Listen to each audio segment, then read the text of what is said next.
Lego Hobbit. Lego Hobbit plays exactly the way that you would expect a Lord of the Rings based game of the Lego variety to play, in which case it plays exactly like Lego Lord of the Rings and uses at least half of the map that you would have in Lord of the Rings, with the parts of the map that are almost identical, being Hobbiton, Bywater, Bree, Weathertop, Rivendell.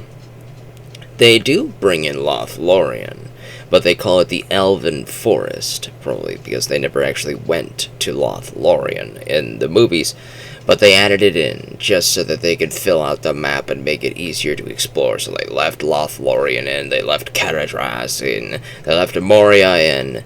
So all those areas that you remember from those, and those pathways that you remember from the Lego Lord of the Rings game, they are in Lego Hobbit. All of those pathways are in there. The new areas being the Dol Guldur Fortress in southern Mirkwood, and the Mirkwood Forest area, Thranduil's Kingdom, which is very, very small. It's just a cave. It's just like a pathway. You walk in, it's just a cave. It's a tiny little area. It's not big at all, but it's something, I guess. And you get the High Pass, the High Fells, as they would call it, which is the higher pass far north of Caradhras. There's another pass that you could use to get across the mountains. So there's that. There's also Dale, Lake Town, Erebor, the whole northern area there. All that's explorable, all that's very fun. I think my favorite of the new areas that they added was Dale. Dale looks fantastic. It's probably far better than Minas Tirith to me to explore, because it's a little bit more open. Minas Tirith is a little bit more confined. And speaking of confined, Lake Town is the most confined. It is so very confined and very small and claustrophobic and labyrinthine in its pathways. I kept getting lost in there a lot. But it's got me good music. The area's got fun music. The Lake Town song and theme, everything's from the movies, and the music is fantastic. It's just a little bit more subdued. The music just doesn't have that feel, that vibe that the Lord of the Rings movies had. The Lord of the Rings movies had this fantastic music, atmospheric music, everything. Every area, every region that you would go to, that you would explore in Lego Lord of the Rings had a fantastic theme. A song that would be playing, atmospheric, orchestral masterpieces. It was fantastic. I don't think there was a single bad track in all three of those movies. The Lego Hobbit movies, the music is hit or miss sometimes, and sometimes it's just there. It's not bad, it's not good, it's just there. There's some really good themes here, though. I really like the Dale theme. Dale's theme is good. I really like the Lake Town theme. The Lake Town theme is very good, but there's just not too much. There's not a lot. I wish there was more. I think there's a theme that plays in Rivendell at night. That's different from Rivendell at night in the Lord of the Rings game. That's pretty fun. And the story levels are pretty fun, yeah. Then there's a couple of new puzzles that they add. Some characters that only that character can do something in, like Radagast. He gets added into this game, and Radagast is fantastic. He's a wizard like Gandalf, but he has something unique that only he can do. All three of the wizard characters in here are fantastic. All three of them can do things that only they can do. Gandalf has Glamdring, his sword. He can fight with the sword. He's better at combat, but he cannot destroy mithril bricks, and he cannot heal sick animals. Radagast does not have a sword. He's not that good at combat, but he can heal sick animals, and there are very many sick animals for puzzles scattered throughout the levels, the story levels, and the world map, so you'll have to bring Radagast along to fix them up. Saruman is playable in here because he shows up in the second movie, or was it the first movie? I can't exactly remember. But he shows up, and he's playable. He plays exactly as you think he would in Lord of the Rings, and he can blow up mithril bricks, so he can do some more puzzles with that. Eventually, you'll unlock the mithril items through collecting mithril bricks throughout doing the story levels and collecting all the side missions that are scattered throughout the world map.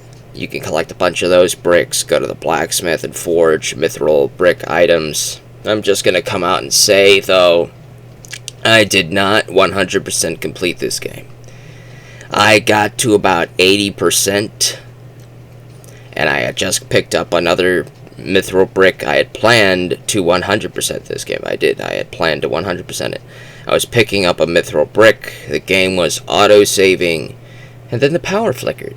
It just flickered half a second. My clock didn't even turn off. It still showed the right time. But the power flickered half a second. All of my systems turned off. I turned everything back on because it only flickered for half a second. I turned it back on, tried to boot the game up, and it said my save file was corrupted because the power flickered while it was trying to save the game. If the power flickering waited about 2 or 3 more seconds, I would have been able to continue with the game. But no, it chose then to do it, and so I lost my save file. It took me about 33 hours to get to about 80% game completion. I anticipated maybe about 5 more hours to collect the rest of the stuff scattered throughout the level. Maybe a little bit less, maybe a little bit more. But give or take, this game, if you try to get a 100% file, will take you about 35 to 40 hours, depending upon how fast you play, depending upon what you do. I took my time, honestly, because I wanted to experience the map. I wanted to experience the world. I looked at everything so I could take a look at the art styles and all the ideas that went into making all of the levels and make them how they made them look the way they looked and all that stuff. I took it all in. I took my time. So it might take you less than 30 hours to 100% file your game. Either way, I did not want to make a new game just to do all 80% of what I had already done again. It would have taken me less time, obviously. I knew what to do now, but I just didn't want to do it all over again. It's just not the type of game I would want to do that with. After finishing the story, the collecting of the bricks started to get a little bit more tedium. It started to get a little bit more annoying. This time around, I don't know why. In Lego Lord of the Rings, I was very happy to do everything that I was doing in there. There's just something about Lego Hobbit that just doesn't feel as good. It's just not as good. And that's just how I feel about the movies as well. The Hobbit movies are fun. They're just not as good as Lord of the Rings. Lord of the Rings is the best trilogy ever made in film, and there's no way The Hobbit was ever going to be on that level. It could give you that same experience. It could give you that same world, obviously, clearly, yes. But it was never going to beat or be better than Lord of the Rings. And it never should have even tried. And I do have to point out the monkey in the room. They did not do the third movie. I don't know why they didn't just wait to release Lego Hobbit for like 2015 release instead of a 2014 release or something. They could have just waited a year, waited 2 years for Battle of the Five Armies to come out so that they could adapt all 3 movies into a single game. Maybe they were trying to rush out a PS3 release, because if they waited another year, they'd probably just make it only on the PS4 release, and I wouldn't be talking to you right now about this game. Is it says a 2014 release, little fancy 2014 on here, so whatever. They did not do the third movie. They said it was going to be an expansion or a DLC. That never happened. That got canceled. It's disappointing. It really is. If I'm going to make another one of my video game pitches, I'd probably add it into this video. I think there is prime real estate to make a new Lego Middle-earth game. Kind of like how you made Lego Star Wars The Complete Saga, or the Skywalker Saga, or whatever you called it. The Skywalker Saga that they released on the newer consoles contained the events of all 9 movies, and all 9 movies' roster into a single video game. Now we have Lego Star Wars 1, which has, I think it was the original trilogy, I think. And then Lego Star Wars 2, which was the prequels. And then they had Lego Star Wars The Complete Saga, which is all 6 movies into one. Very fun. And then they released Lego Star Wars The Force Awakens, which is just the first movie, not the second or third movie of the sequel trilogies. And so we have the events of 7 movies, but not movie 8, not movie 9. It was an incomplete experience. And so somebody at the Lego company, somebody at Take-Two, some T2, Traveler's Tales, somebody at Warner's, I think it's Warner's, decided, hey, you know what? Let's just make Lego Star Wars The Skywalker Saga. Just combine all 9 movies. We'll have some DLC for Rogue One, maybe even some DLC for Solo. Then you'll get the complete Star Wars experience in one single game, and we don't have to make another one. So let's do that. And they did! And it was good. It was fun. I think you can do that with Lego Lord of the Rings, Middle-earth, Hobbit. I think you can do this. I think it's time. I think it's prime real estate. You just released War of the Rohirrim. Whether it was good or bad, you released it. So the Lord of the Rings properties are still going strong. There are video games being made. The Gollum game, whether it was good or bad, is irrelevant. It was made. The Lord of the Rings games are being made again. I think now would be a good real estate time for the Lego company and Traveler's Tales and Warner Brothers to come together and say, hey, let's revisit Lord of the Rings, and let's make our own Skywalker Saga by combining Hobbit and Lord of the Rings into a single experience. Combine both rosters, combine the map, and expand it to make it one big world map that you can explore wholly and entirely. Let's give them the third movie, Battle of the 5 Armies, so that you could play through all 6 movies in a single video game experience. Maybe we can add in some extra characters that were never before seen in Lego Lord of the Rings or Lego Hobbit. Maybe we can add Círdan, the shipwright. We can add him in there. Maybe we can add Ecdelion, Denethor's father. Maybe we can add Dol Amroth, since we have the rights to the books as well to adapt it. Maybe we could just throw in Dol Amroth in there just for funsies. You should just throw Dol Amroth in there, have the Prince Imrahil in there, some Swan Knights and stuff like that. Throw in the southern coasts of Gondor and have that be explorable. Maybe let's just give the players what they want and give them a Middle-earth in the Lego form to get lost in, like we did with Star Wars fans for the Star Wars Skywalker Saga. Let's do that. And you know what? I think that would be a good pitch. I think that would be a good game. Either way, Lego Hobbit, I didn't explain everything about the roster, because whatever you saw in Lego Lord of the Rings is basically what you see here. The difference here, though, I do have to point this part out. In Lego Lord of the Rings, you only have 2 dwarves to play as, Gimli and his father Gloin. In Lego Hobbit, obviously, you're going to have a lot more dwarves. You're going to have a lot more. Arguably, admittedly, I would say you have too many dwarves. You have every single one of Thorin's company playable, and then you have their Lake Town variants. So everybody in Thorin's company has a Lake Town outfit, which is kind of pointless. I don't even remember them changing outfits. I don't think those outfits were needed. I really don't. I don't think you needed to have those characters. You could have saved those slots for other characters that you could have filled out the roster with to have some more variation. But it is what it is, I guess. Whatever. But, what else? What else do we got? Oh yeah, there are big figs. Big figs. If you know what big figs are, you probably played Batman 3, Marvel Superheroes, Marvel Avengers. Big figs are larger characters that you could play as that are bigger than the regular figure Lego characters. They're big. That's all you get. And while I'm happy to see a lot of the Big Figs characters here, like the Goblin King, he's playable in this.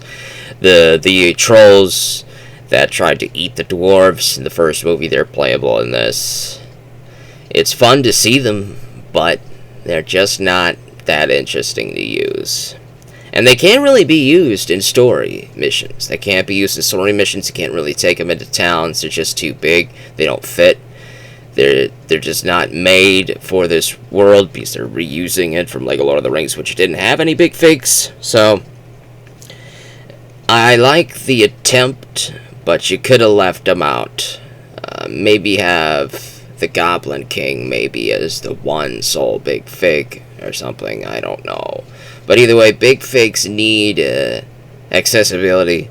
They need a point to be able to use them.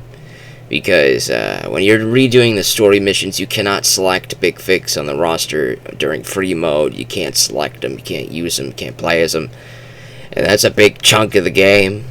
And once you do all the side content, there's nothing really to fight with the big figs. There's no enemies to fight combat-wise with big figs. You can't really do anything. It's just pointless to have them. They can't really go anywhere. They can't really do anything. I really wish that maybe you could have left them out. They would have been better off if they were put into a later game with a world map that was designed to be able to incorporate them, both in the story missions and on the world map. You just needed to have a little bit more time to put this in, because this does feel like it was rushed. This does feel like it was rushed out there. A lot of characters don't really have anything going for them. It's like they looked at Thorne's company and all the dwarves, and they just thought, you know, most of these guys, they don't really have a point being here, so let's just give them a staff or a pole and an axe, and just add this mechanic in where you can have dwarves stack on top of each other and you can climb up to higher objects that way. And that's what they did. They gave you like 4 or even 5 dwarves that just have a staff that they could stack on top of each other so you could climb up to grab things. The dwarves that really have a unique moveset, I would argue, are Thorin, Oakenshield, obvious one there. Balin, obvious. Dwalin, obvious one there. Dory, surprisingly, has a unique moveset. And Gloin.